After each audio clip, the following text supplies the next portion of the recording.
बिना देखे ही श्री कृष्ण को दिल दे बैठी थी रुक्मणी।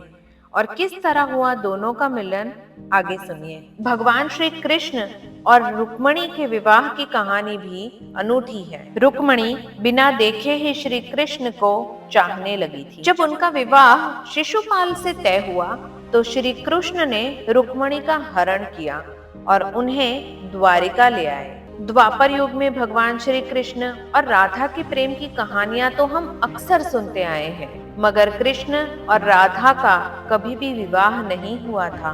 प्रभु श्री कृष्ण का विवाह रुक्मणी से हुआ था। रुक्मणी ने श्री कृष्ण को कभी नहीं देखा था, फिर भी रुक्मणी भगवान श्री कृष्ण को बहुत चाहती थी। जब रुक्मणी का रिश्ता चेदीराज शिशुपाल से तय हुआ तो प्रभु श्री कृष्ण ने रुक्मणी का हरण करके रुक्मणी से विवाह कर लिया था। आगे सुनिए भगवान श्री कृष्ण और रुक्मणी के प्रेम की अनोखी कथा। कौन थी रुक्मणी? विदर्भ देश के राजा भीष्मक की पुत्री थी रुक्मणी।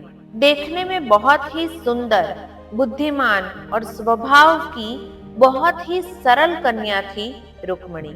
राजा भीष्मक के दरबार में जो कोई भी आता था वो भगवान श्री कृष्ण के साहस और बुद्धिमता की तारीफ करता था। रुक्मणी बचपन से ही कई लोगों के मुख से श्री कृष्ण की तारीफ सुनती आ रही थी और इसी कारण से वो मन ही मन उन्हें चाहने लगी थी। फिर शिशुपाल से तय हुआ रुक्मणी का विवाह। राजा भीष्मक ने अपने पुत्र रुक्म के कहने पर रुक्मणी का विवाह चेदीराज शिशुपाल से तय कर लिया था। रुक्म शिशुपाल का खास मित्र था, इसलिए वो अपनी बहन का विवाह उससे करना चाहता था। दूसरी ओर रुक्मणी भले ही श्री कृष्ण से कभी नहीं मिली थी, पर वो उन्हें दिल से चाहती थी और इसी कारण सर उन्हें शिशुपाल के साथ अपना रिश्ता पसंद नहीं आया। रुक्मणी और शिशुपाल के विवाह की तारीख तय हो गई थी। रुक्मणी के माथे पर चिंता की लकीरें खिंच गई थी। रुक्मणी ने अपने मन में तय कर लिया था कि विवाह वो सिर्फ और सिर्फ श्री कृष्ण से करेगी, नहीं तो वो अपने प्राण त्याग कर देगी।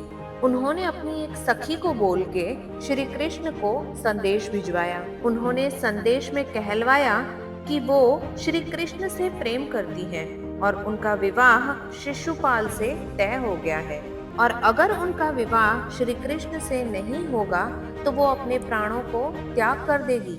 जैसे ही प्रभु श्री कृष्ण के पास ये संदेश पहुंचा, वो चकित रह गए। द्वारकाधीश ने भी रुक्मणी की सुंदरता और बुद्धिमता के बारे में बहुत कुछ सुन रखा था। श्री कृष्ण ने किया रुक्मणी का हरण। संदेश मिलते ही श्री कृष्ण विदर्भ पहुंच गए।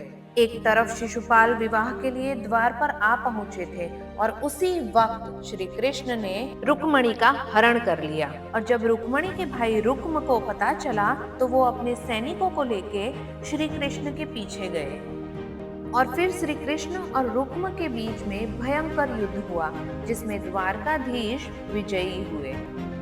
और इसके बाद श्री कृष्ण रुक्मणी को लेकर द्वारिका आ गए और दोनों ने विवाह कर लिया। प्रेम के प्रतीक भगवान श्री कृष्ण की जय।